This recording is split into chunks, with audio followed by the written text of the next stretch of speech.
Hey, Deirdre Burnette, live again for you, coming at you again with another video. This morning I just wanted to talk about breaking toxic habits. Breaking toxic habits. And I'll tell you a little backstory. This morning, well, actually, last night I thought about this phrase. You have to stop diverting back to your learned default. In order to break a habit, we have to stop diverting back or falling back to our learned behaviors or our learned defaults that we have just like exercised over and over and over and over again. So whenever we're trying to like stop a toxic pattern or a toxic habit, we can't do the same things that we did year after year and time after time again in the past. For instance, this morning whenever it was time for me to wake up, I always set my alarm clock if I know that I have to be somewhere at a certain time, but I generally wake up before my alarm go off, sometimes 30 minutes before, sometimes an hour before. And sometimes if I'm real tired or whatever, then the alarm will sound and wake me up. But most of the times I wake up before my alarm goes off. So I woke up this morning before my alarm went off, and I was like, oh my goodness. I wasn't really tired. I was pretty rested, but those same default patterns like tried to kick in on me, where I would just lay there, and just not get up, not just like once my eyes open up, if it take a second or two to get yourself together, do that, but then get up, because I find that whenever I just lay there lazily, although sometimes I lay there because I might be still a little tired, but this morning I wasn't tired at all. I was rested. But I just like found myself diverting back to that default pattern of just laying there, because the more I would lay there, the more my mind would tell me I don't want to get up. I don't want to get up. Or the more my mind would just pull me back into like a relaxation whenever it was time for me to like go into movement.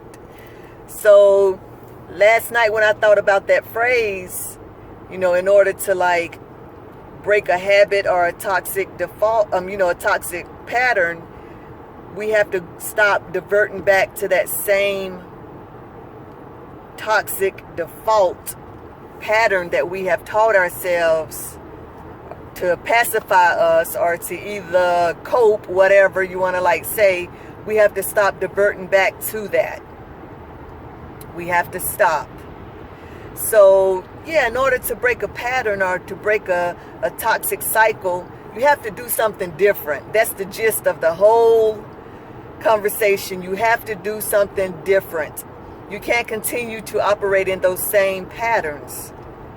If you know that whenever you feel a little bit of depression, that you binge watch TV, or you just go and run up a credit card with shopping, or you go to like alcohol or some kind of self-defeating habit that may not affect you in the moment, but on down the road, it's gonna 9 times out of 10 affect you.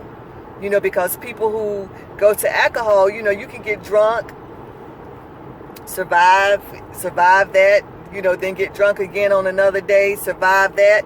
But years on up the road, this alcohol is doing something to your body. So years on up the road is when you may feel the repercussions.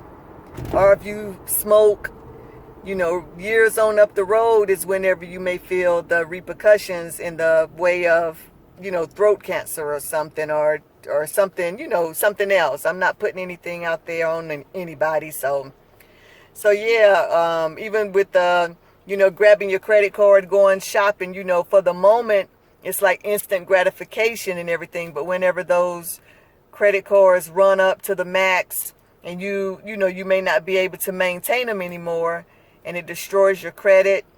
It keeps you from getting the things, in America or wherever you are. It stops you from getting things that you want. Then that is the repercussion. That's the repercussion of the coping mechanism that you had for that habit. If whenever you get into a slump, or whenever, whatever triggers you, you just eat. You eat. You just binge eat or mindlessly eat. And then the repercussion is going to be excess weight, or perhaps disease, or perhaps tooth decay, or perhaps, whatever. So you have to change the coping mechanism. You have to change the coping mechanism and refrain from diverting back to that learned default. Refrain from diverting back or falling back to that learned default coping mechanism. All right?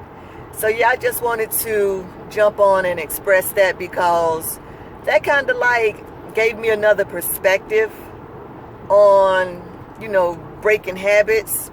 That kind of gave me a perspective. Whatever you're doing to cope, mindlessly doing to cope, you have to do something different. You have to do something different. And a lot of times it's hard to do that different thing, because that coping mechanism is calling you. It's calling you. It wants you to grab a hold to it. But you're going to have to will yourself to do that different thing. All right? So, yeah, I just wanted to jump on and express that. And I hope everyone is doing well. And thank you for listening, and thank you for watching, and have a good day.